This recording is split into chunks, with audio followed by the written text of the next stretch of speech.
I stared at the cream-colored envelope in my hands, my fingers tracing the embossed lettering. Michael's graduation. My only grandson, graduating with honors from Stanford. My heart swelled with pride, though it had been nearly 6 months since I'd last seen him. "You've been invited?"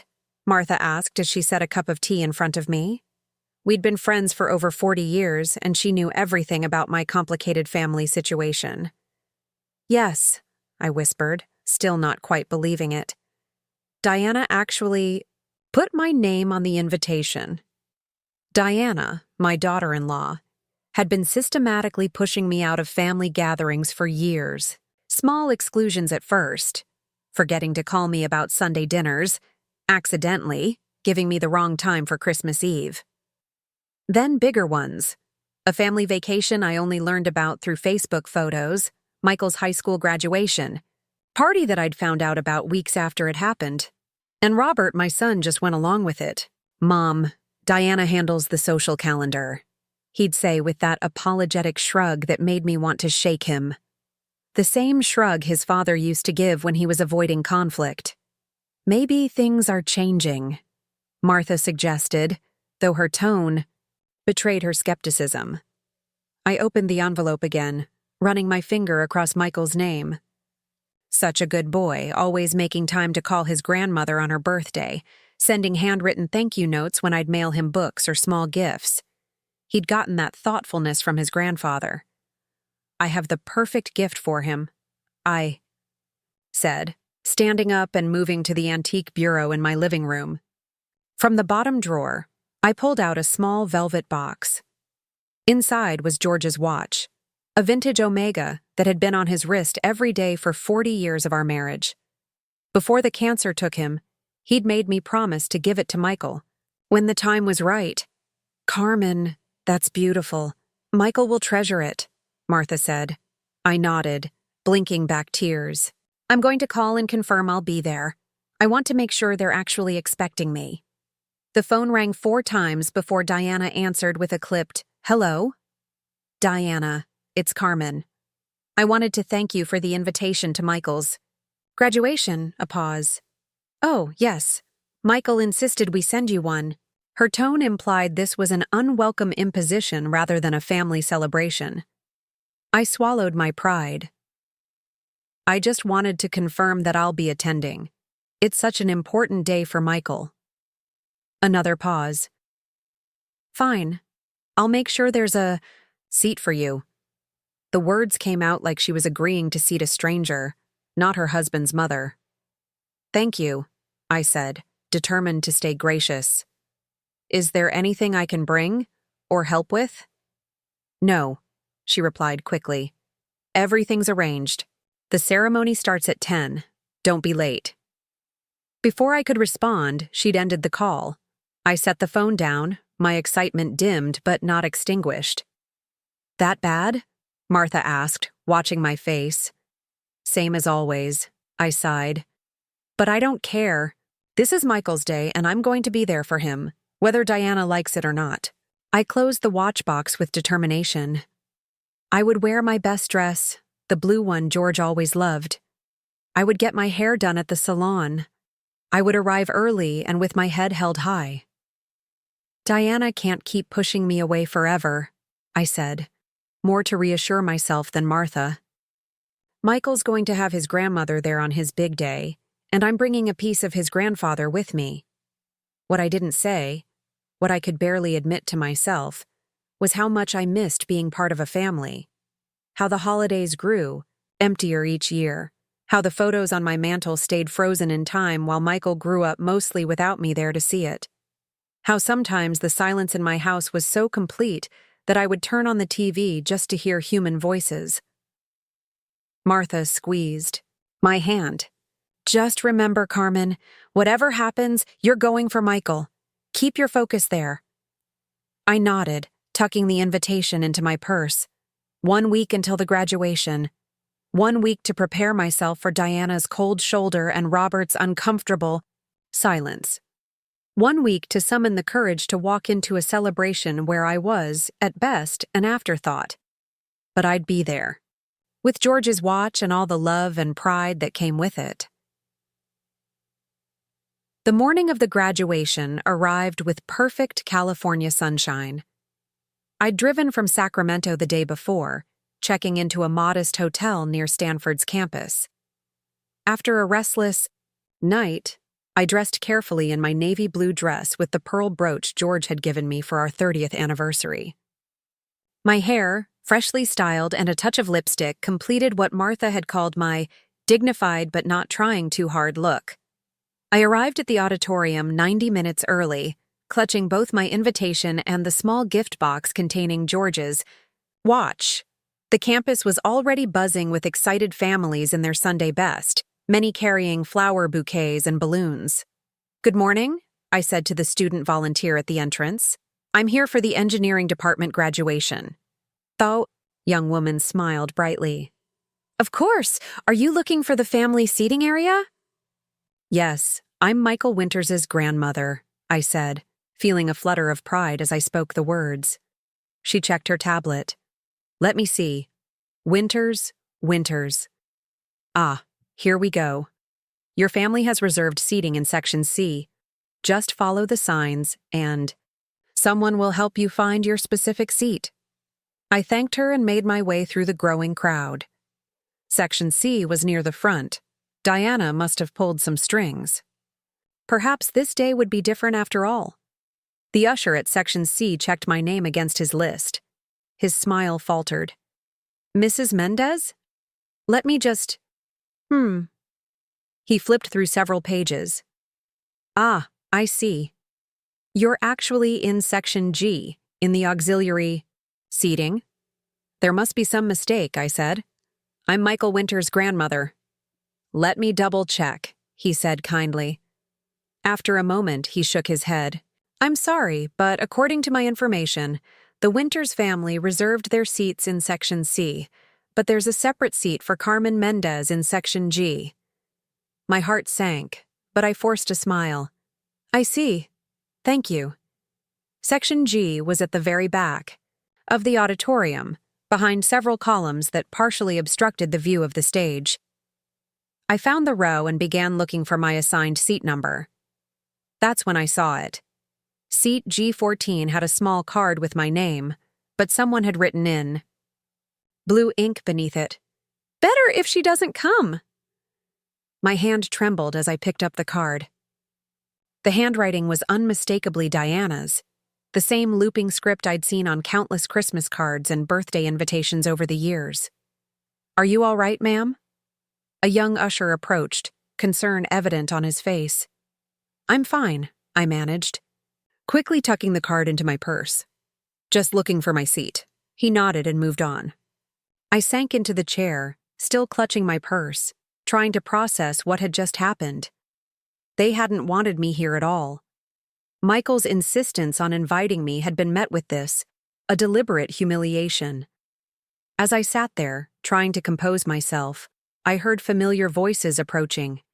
Diana and my son Robert were walking past my section, heading toward their premium seats, accompanied by Diana's parents and sister. "I can't believe she actually came," Diana was saying, not noticing me sitting just a few feet away. "I told you, we should have given her the wrong time." "Michael would have been upset," Robert replied, his voice low. "You know how he gets about his grandmother." Diana scoffed.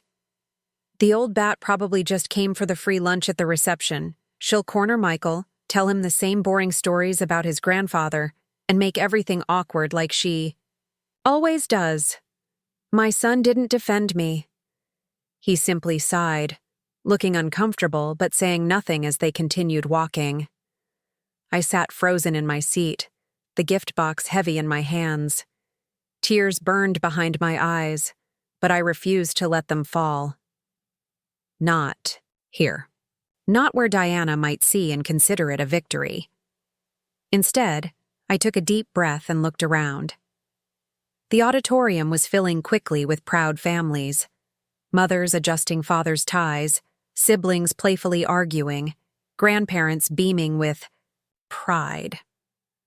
Normal families doing normal things.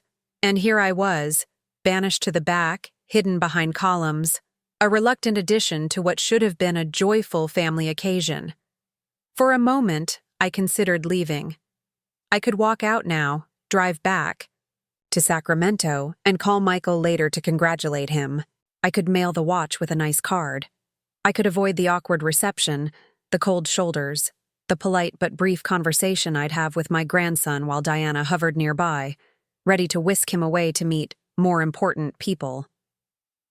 But as I stood, half decided on this course of action, an usher opened a side door, and I caught a glimpse of the graduates lining up in their caps and gowns. My eyes found Michael immediately, tall like his grandfather, adjusting his tassel, looking nervous but excited. I slowly sat back down. I wouldn't leave. Not because of Diana's cruelty or Robert's cowardice. I would stay for Michael, who had wanted his grandmother at his graduation enough to insist on sending an invitation. I squared my shoulders and straightened my brooch. Diana might have relegated me to this obscure corner, but I was still here. I was still Michael's grandmother. And I had brought something with me that would remind him of that connection. A tangible piece of his grandfather's legacy that Diana couldn't erase or diminish. The ceremony would begin soon. And despite everything, I found myself smiling through unshed tears. Because whatever happened next, I had made the right choice in coming. Some battles were worth fighting, even when they hurt. The ceremony began with a processional, the graduates filing in as pomp and circumstance filled the auditorium. From my obscured view, I strained to catch glimpses of Michael between the columns. There he was, tall and straight-backed, like his grandfather, walking with purpose. My chest tightened with pride despite everything. A middle-aged couple settled into the seats next to me, nodding politely. "Which graduate is yours?" the woman asked kindly. "My grandson, Michael," I replied, straightening in my seat. "Engineering, graduating with honors." "How wonderful!" she exclaimed. "We're here for our niece. Why aren't you sitting with your family?" The question, innocent as it was, felt like a knife to my heart. I fumbled for a response that wouldn't reveal the humiliation of my situation. "Oh, seating mix-up," I said finally. "These things happen." She nodded sympathetically, but I could tell she was puzzled. Who wouldn't ensure their grandmother had a proper seat at graduation?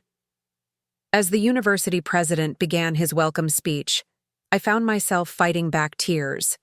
I'd driven nearly 3 hours for this moment, only to be hidden away like an embarrassing family secret. The card with Diana's cruel note seemed to burn in my purse. Better if she doesn't come. 4 simple words that summed up years of calculated exclusion. George would have been furious. My late husband never tolerated disrespect, especially toward family. "Stand tall, Carmen," he would say whenever I faced adversity. "Don't let them see you falter." I touched the pearl brooch at my collar, drawing strength from the memory. I could almost hear George's voice. "Are you really going to let that woman dictate how you experience your grandson's graduation?" The dean of the engineering department took the podium, his voice echoing through the hall. I sat up straighter. No, I wouldn't let Diana win. I wouldn't slink away defeated. I would stay for Michael, who had wanted me here enough to insist on my invitation. From my vantage point, I could see Robert and Diana in their prime seats. Diana was recording the ceremony on her phone while chatting with her sister. Robert sat beside her, his posture rigid and uncomfortable, the same way he looked at family gatherings whenever Diana was displeased about something. I hadn't seen my son truly relaxed in years. When had Robert become so passive, so willing? To let Diana control everything? Even his relationship with his own mother? The boy I raised had been kind and considerate, with a backbone. This man who avoided conflict at all costs seemed like a stranger. As the graduates' names began to be called, I noticed something else. Robert and Diana rarely spoke to each other directly. When they did, it was with clipped sentences and tight smiles, They maintained the appearance of a united front, but the distance between them was unmistakable to someone who had known what real partnership looked like. "Michael Andrew Winters," the announcer called.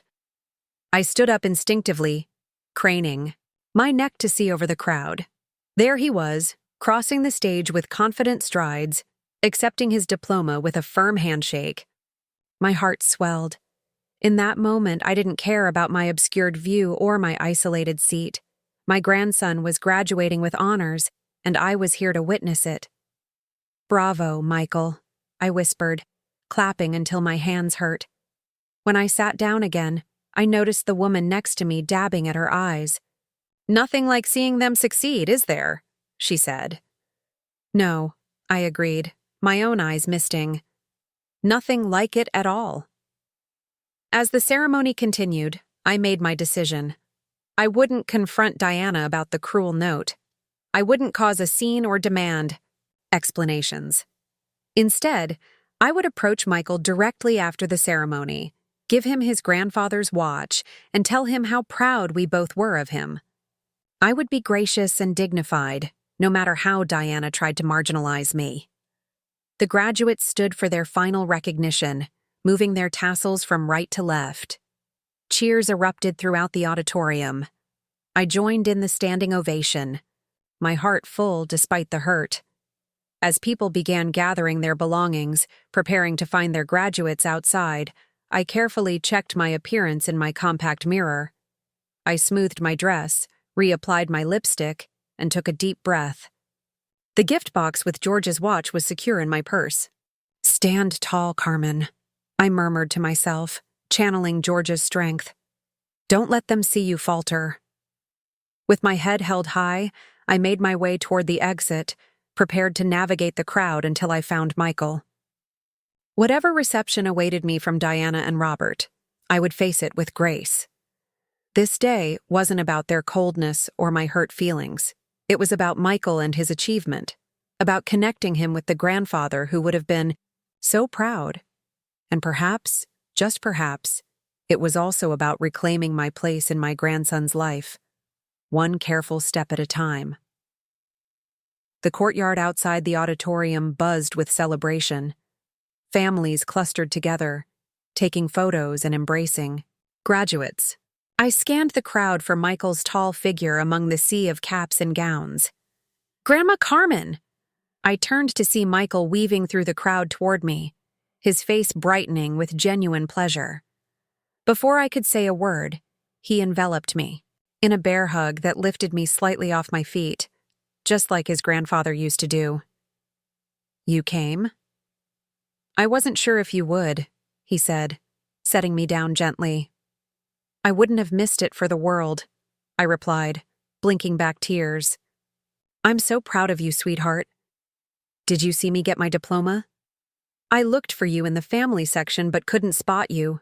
I swallowed hard. I had a seat toward the back, but I saw everything.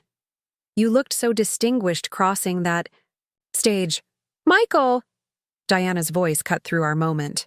She approached with Robert trailing behind her, camera in hand. "There you are. We need to take family photos before meeting the Hendersons for lunch." Her eyes flickered over me briefly, her smile tightening. "Carmen, you made it." "How?" "Nice." "Hello, Diana." "Robert." I nodded to my son, who offered a weak smile and a half-hearted hug. "Mom," he said quietly. "Good to see you." Diana checked her watch pointedly. "Michael, we really should get those photos now. The restaurant reservation is at 2. We need Grandma in the pictures," Michael said firmly. Diana's smile strained further. "Of course, but let's do the immediate family shots first. Carmen can join for a couple at the end." "Grandma is immediate family," Michael said, a note of confusion in his voice. An uncomfortable silence fell over our little group. Diana looked like she'd bitten into something sour. Robert shifted his weight, avoiding eye contact with everyone. "Michael, honey," Diana began in the condescending tone she reserved for disagreements. "You know what I mean. Just your father and me first, Then we can include— Excuse me, interrupted a young woman I recognized as one of the ushers from the ceremony. Are you Mrs. Mendez? I nodded, grateful for the momentary diversion from the tension. You left. This at your seat. She handed me my purse, the small vintage clutch I'd carried with George's watch inside. In my determination to find Michael, I'd completely forgotten it. Oh, thank you so much, I gasped, accepting it with relief. No problem. By the way, I'm so sorry about that note on your seat card. I noticed it when I was cleaning up. That was incredibly inappropriate. My heart stopped. Michael frowned. What note? He asked. The usher's eyes widened, realizing her mistake. I'm sorry, I thought. I should go. She hurried away. Grandma? Michael looked at me with concern. What note? Diana cut in swiftly. It was probably just some mix-up with the seating. Nothing important. Now, about those photos. No, I said, finding my voice. It wasn't a mix-up. I reached into my purse and pulled out the seat card, handing it to Michael. His face darkened as he read the words. Better if she doesn't come. What is this? He demanded, looking from the card to Diana, whose face had gone pale. Michael, it's not what you think, she stammered. It was just— It's exactly what it looks like, I said quietly. I was seated behind a column in the very back, away from the family, with this note on my seat. Robert finally spoke. Diana, tell me you didn't do this. Diana's expression hardened. Fine. Yes, I wrote it. But it was just a note to myself when we were arranging seating. It wasn't supposed to be left on the card. And frankly, Robert, you agreed that having your mother there would complicate things. Complicate what exactly? Michael asked, his voice dangerously calm. Diana sighed dramatically. Michael, you know your grandmother and I have never gotten along. She's always criticizing our lives, our choices. That's not true, I interjected. I've spent years walking on eggshells, accepting every slight and exclusion without complaint, just to maintain some connection to my family. Mom's right, Robert said, surprising us all. Diana, we've been doing this for years, pushing my mother away, excluding her, making her feel unwelcome, and I've let it happen because it was easier than standing up to you. Diana's face flushed with anger. How dare you? After everything I've done for this family. What you've done, Michael interrupted, is try to erase my grandmother from my life. Do you know how many times I've asked why Grandma doesn't come to Thanksgiving anymore? Or why she's never invited on family trips? You always had excuses. She's busy. She doesn't feel well. She doesn't like to travel. He turned to me, his eyes pained. I thought you were avoiding us, Grandma. The realization that Michael had been fed lies about me for years hit like a physical blow. All those missed birthdays, holidays, milestones. He thought I'd chosen to stay away. Michael, no, I said, reaching for his hand. I've never wanted anything more than to be part of your life. Every invitation, every opportunity to see you has been precious to me. Robert stepped forward, finally looking truly present. This ends now, Diana. My mother deserves respect. She deserves to be treated like family. Diana's mouth opened and closed soundlessly. For once, she seemed completely at a loss for words. I brought something for you, Michael, I said, opening my purse with trembling hands. I removed the velvet box and held it out to him. This was your grandfather's. He wanted you to have it when the time was right. I think today is that day. Michael opened the velvet box with careful fingers. His eyes widened as he lifted out the vintage Omega watch, its leather band worn soft with decades of use. Grandpa's watch, he whispered. I remember this. He never took it off. He wore it every day for 40 years, I said softly. Before he passed, He asked me to give it to you when the time was right. He wanted you to have something to remember him by, something that was part of his daily life. Michael turned the watch over, reading the inscription on the back. To George, all my love, Carmen. He looked up, his eyes glistening. Thank you, Grandma. This means everything to me. Diana cleared her throat. That's very nice, Carmen. Now, if we could please— Mom, stop, Michael interrupted, his voice firm. I need to understand what's been happening. Why was Grandma seated in the back? Why have I barely seen her these past few years? Robert shifted uncomfortably. Son, it's complicated. Actually, it's not, I said, surprising myself with my steady voice. Your mother has been systematically excluded from family events for years. Isn't that right, Diana?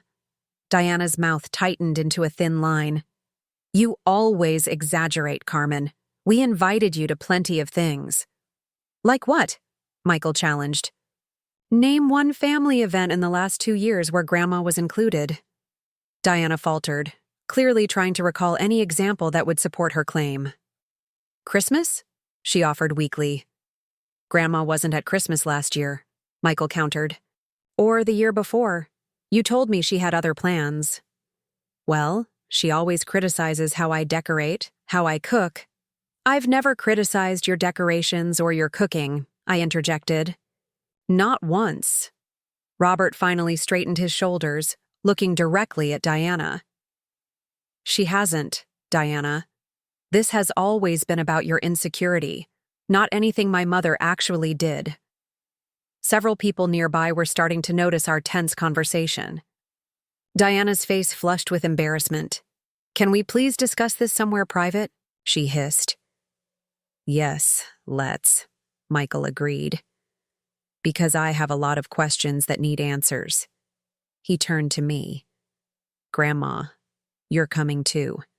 You're part of this family discussion. Diana looked like she wanted to object but thought better of it when she saw the determination on Michael's face. We moved to a quieter area under a large oak tree, away from the main crowd. Michael's girlfriend joined us briefly, only to be sent off with a whispered request to give us some family time. She nodded understandingly, squeezing Michael's hand before departing. Once we were alone, Michael turned to his mother. I want the truth, Mom. All of it. Diana crossed her arms defensively. I don't know what you expect me to say. How about why you've been keeping Grandma away from me? Why you left that horrible note on her seat? Why every time I asked about visiting her, you had an excuse? Diana's facade finally cracked. Fine. You want the truth? Your grandmother has always undermined me, always made me feel like I wasn't good enough for Robert, for this family. I shook my head in disbelief. Diana, I've never— You didn't have to say anything, she snapped. It was how you looked at me, how you'd mentioned George's first wife. Occasionally, how perfect she was. George was never married before me, I said, confused. Not George. Robert's father, Diana clarified impatiently. You'd talk about Robert's father's first wife, how accomplished she was, how she came from such a good family. I stared at her, utterly baffled. Diana, what are you talking about? I was Robert's father's only wife. A heavy silence fell over our group. Robert looked between Diana and me, realization dawning on his face. Diana, he said slowly, what exactly did you think happened with my parents? Diana blinked, uncertainty creeping into her expression. Your father was married before. You told me he and Carmen got together after his first wife died. Robert shook his head, stunned. No, I didn't. My parents were married for 42 years until my father died. There was never another wife. But you said. Diana trailed off, looking genuinely confused. I said my father had been engaged before he met my mother. The engagement ended. He never married that woman. Diana's face went pale. So all this time, I finished quietly. You've been punishing me for something that never happened. Michael ran a hand through his hair, looking bewildered. Wait, so this whole feud was based on a misunderstanding? Mom, you kept Grandma away from me because you thought she was Dad's stepmother? It wasn't just that, Diana insisted, though her voice had lost its edge. She was always comparing me to Robert's previous girlfriends, saying how they were so accomplished. I never compared you to anyone, I said. Not once. Robert turned to Diana. Mom never said anything like that, Diana. Those were your own insecurities talking. You've been hearing criticism that was never there. Diana's composure crumbled completely. She sank onto a nearby bench, the fight gone out of her. I've been so sure all these years. Michael looked at all of us, his expression a mixture of disbelief and anger. So let me get this straight. Grandma has missed birthdays, holidays, graduations, years of my life. Because of a misunderstanding that no one bothered to clear up? No, one answered. The weight of all those lost years, all those missed opportunities, settled over us like a heavy blanket. We can't get that time back, I said softly, voicing what everyone was thinking. Michael looked down at his grandfather's watch, now strapped to his wrist. No, we can't. But we can make sure we don't lose any more. The reception was held in a beautiful pavilion on campus, with white linen-covered tables and centerpieces of blue and gold flowers. After our emotional confrontation, we entered together, an awkward family unit still reeling from revelations. Diana had fallen uncharacteristically silent, occasionally glancing at me with an expression I couldn't quite read. Shame? Confusion? Perhaps both. Robert stayed close to her, but for once he seemed to be standing taller, no longer deferring to her every mood. Grandma, sit here, Michael said, pulling out a chair at the table reserved for immediate family. Right next to me. I hesitated, glancing at Diana. Please, Carmen, she said quietly. Join us. The lunch progressed with strained politeness. Michael's girlfriend, Ellie, did her best to keep conversation flowing, asking about my life in Sacramento, my garden, the book club I'd mentioned. Michael tells me you were a literature professor, she said warmly. That explains why he loves books so much. I was, I confirmed, smiling at my grandson. I used to read to Michael whenever he visited as a child. We'd go through 3 or 4 books in a weekend. I remember, Michael said, his voice soft with nostalgia. The Chronicles of Narnia. You did all the different voices. Diana looked up from her barely touched salad. I didn't know you did that.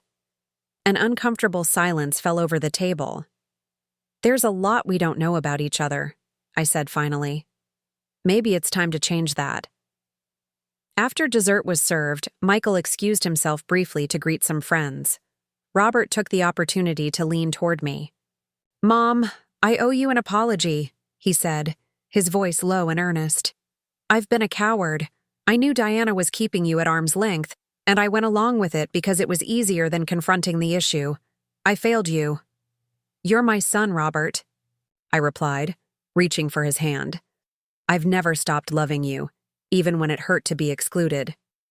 I want to make this right, he said, squeezing my fingers. I don't know how, but I want to try. Diana, who had been listening silently, cleared her throat. I've been wrong, Carmen. For years. I convinced myself you were someone you weren't. I heard criticism in every word, saw judgment in every look. But it was all in my head. I studied, her face, searching for sincerity. For once, her perfect mask had slipped, revealing a vulnerable woman who had spent years fighting an imaginary enemy. We've lost so much time, I said simply. Yes, she agreed, her voice barely audible. We have. Michael returned, slipping into his seat and immediately sensing the shift in atmosphere.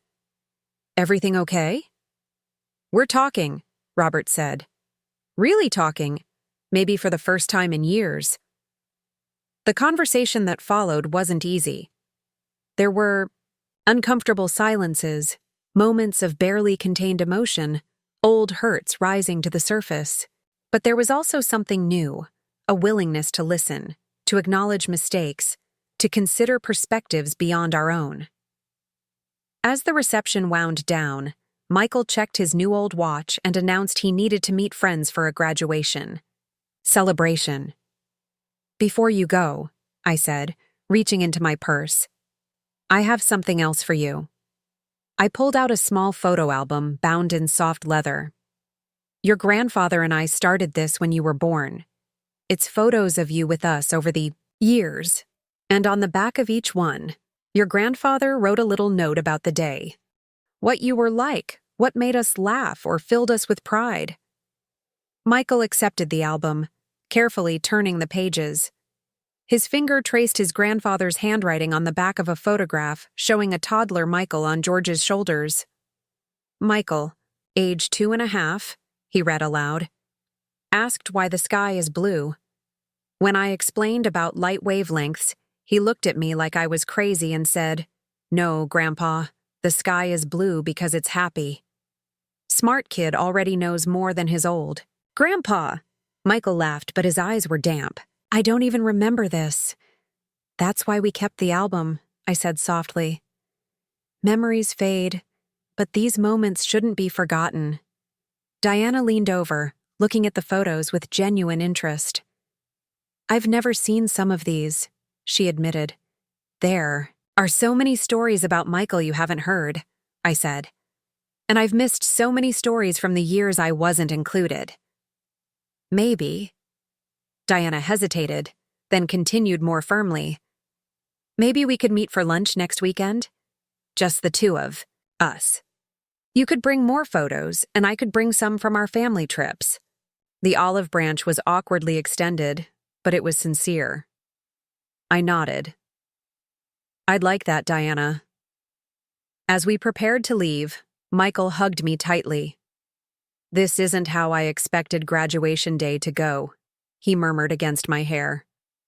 But I'm glad it happened this way, even the hard parts. So am I replied.